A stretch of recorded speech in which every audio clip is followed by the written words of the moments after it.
This week I want to do something a little bit different. I want to take you guys along with me as I read throughout the week, kind of like vlog style. I have an absolutely disgusting amount of ARCs that I requested and was very fortunate to receive and be approved for. So I have to make it through all of those before I start reading anything on my TBR. You know, I requested them and received them, so I do think it's kind of my responsibility to read them and review them and actually put them to good use. So I will be doing that this week. First and foremost, I have 5 total ARCs that I requested and was given access to through Netgalley and NerdFam. So thank you so much, Netgalley and NerdFam. This is not sponsored in any way.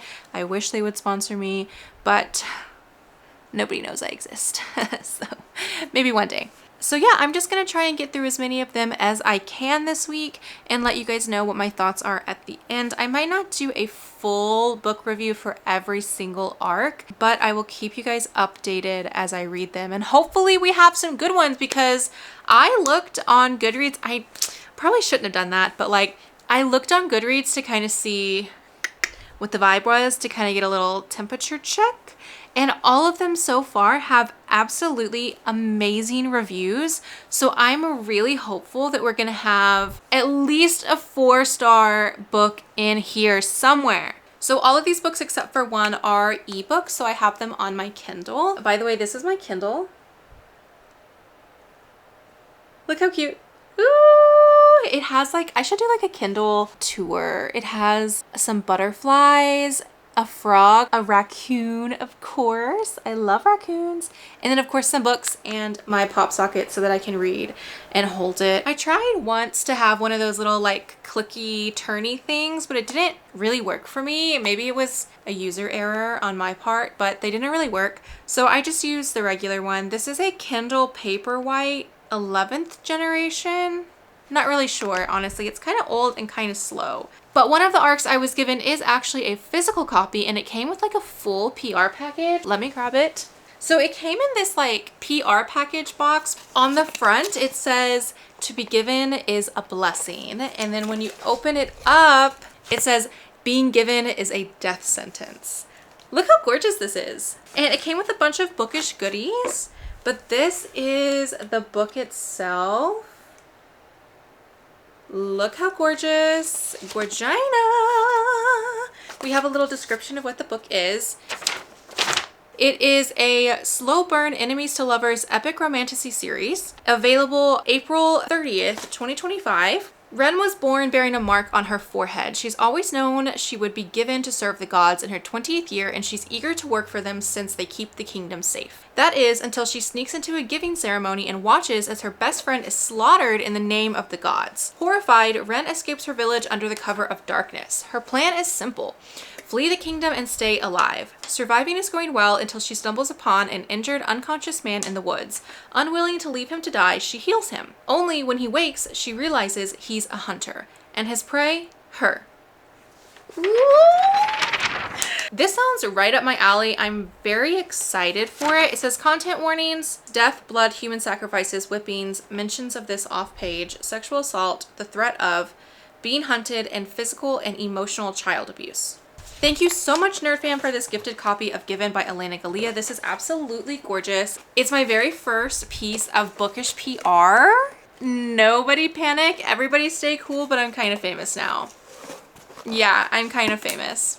So the next book I was gifted is also from NerdFam, so shout out to NerdFam. It's called Trial of Bronze and Blood by M.K. Dioranda. I'm so sorry if I said your name incorrectly. I will put the cover right here. High stakes gladiator battles and second chance romance collide in the steamy new adult fantasy romance, perfect for fans of Heartless Hunter and Gladiator. Fun fact about me, I was absolutely fucking obsessed with Gladiator when I was a kid. I was in love with that movie. I love all things like gladiator, arena, Greek mythology, Roman mythology. It is so interesting to me. I love the dynamic, the grittiness, the darkness of it. So I'm actually really hoping that I love this book. This one I have the highest hopes for. All the other books sound really good, which is why I requested them, but this one I am particularly excited about. It's about our female main character, Drew, who is rescued by someone she never expected to see again when a mission goes wrong and ends with her best friend dead. They end up in an arena for something called the Valorium Blood Trials. Drew and our male main character Marcus have to form this very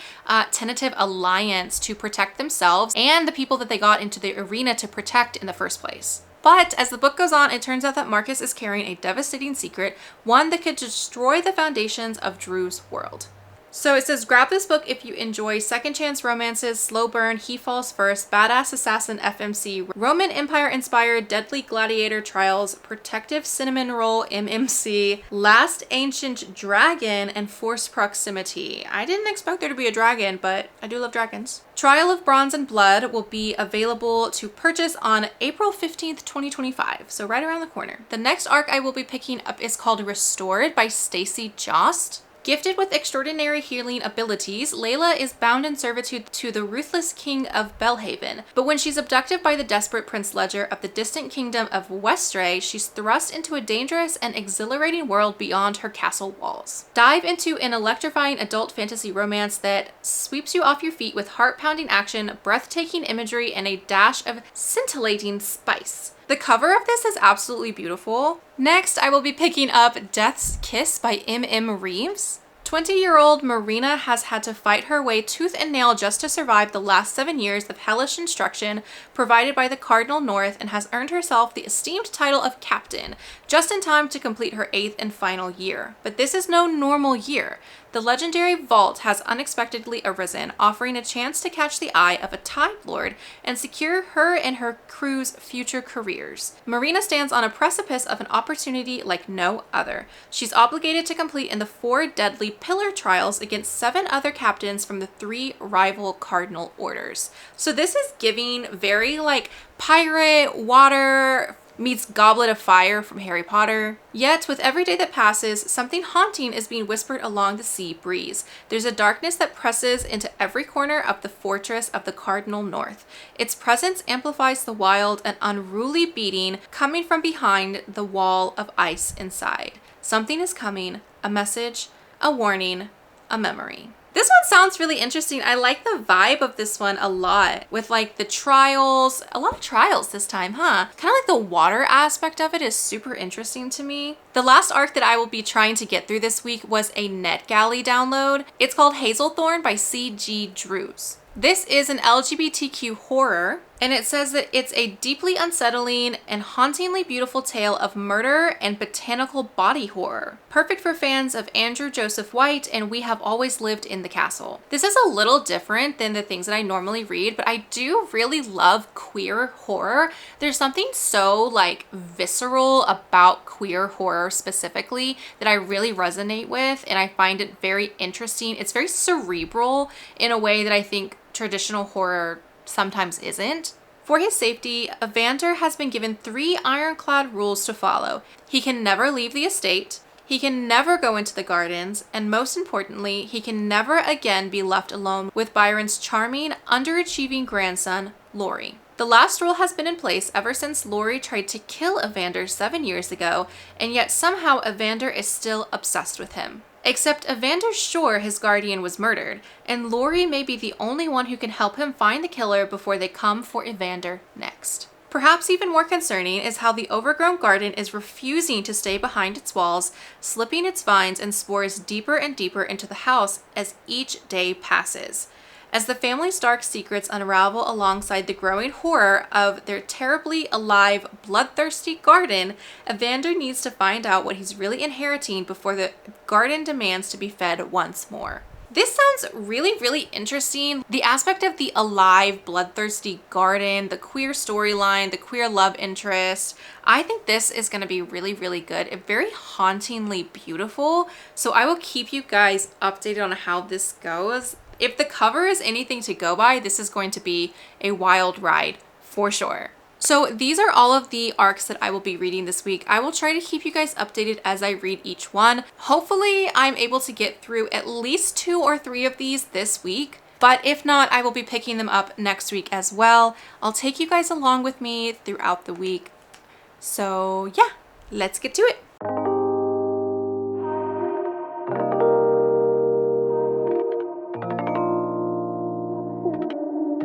It is officially Wednesday, and I've been so busy with work stuff that I haven't had a chance to read as much as I'd like, but I am almost finished with A Trial of Bronze and Blood. Yeah, Trial of Bronze and Blood is pretty good, not gonna lie. This is the fit. Okay, serious. Finishing A Trial of Bronze and Blood tonight. So I officially finished Trial of Bronze and Blood, which really good. I really liked that one. It's so good. I will be doing a full review on that one, and I have started Given. So it's currently 6 p.m. on Wednesday night, and we are gonna start it now and see how long it takes me to read it. I think I could probably finish it, most of it tonight.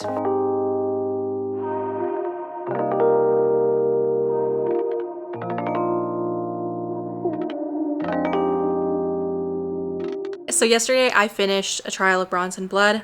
Loved it. I finished Given last night. Actually, it was a very quick, easy read. It was not at all what I was expecting. I was expecting a really dark adult fantasy, and it actually was a bit more like cozy young adult, which was actually very surprising to me because it was marketed as an epic adult fantasy. I'm gonna put my official review right here. It is on my Goodreads as well if you want to follow me there. It's at Liza Likes to Read. I do have very unhinged quotes and highlights from my monster romance books, so just know that. I started Hazelthorn this morning, and I'm actually really loving it so far. It's very lyrical, it's very immersive, it's very descriptive, which I don't normally love, but I really like this one because the vibes are very like autumn, gothic, dying roses that suffocate you and stab you. It's hard to explain, but I really like Hazelthorn so far. What the heck? Sorry about that. It's very unlike anything that I have ever read. It is really good. It is horror, so there's definitely a lot of very uncomfortableness about it. I feel like I'm constantly being buried alive, and I think that's the best way that I can describe the way that this book makes me feel. It feels like somebody has used like rose bushes to wrap my body up, and then they put me in a coffin and are burying me alive, and that is how I feel reading Hazelthorn. Very visceral. It's very slow moving, which I think not a lot of people are going to love, but I really like it so far, and I do love the murder mystery, Knives Out, Agatha Christie kind of vibes. So I am almost finished with Hazelthorn, and I just want to say that I am disturbed. I am super disturbed by how this makes me feel. Like, it makes me feel like I'm itching from like the inside. Like, it feels itchy inside my body because of like the botanical horror parts of this. It just feels so like, I feel like suffocated, and it's like bad, but it's so cool that a book can make me feel this way. Hello again, you guys. It's Future Liza. It is now Tuesday of the next week. I've officially finished Trial of Bronze and Blood, Given, and Hazelthorn, and I've started on Death's Kiss. I'm really excited about this one because it has very like aquatic vibes, and that's something that's very different for me. I don't think I've read a fantasy that has those kind of vibes before, so I'm really excited.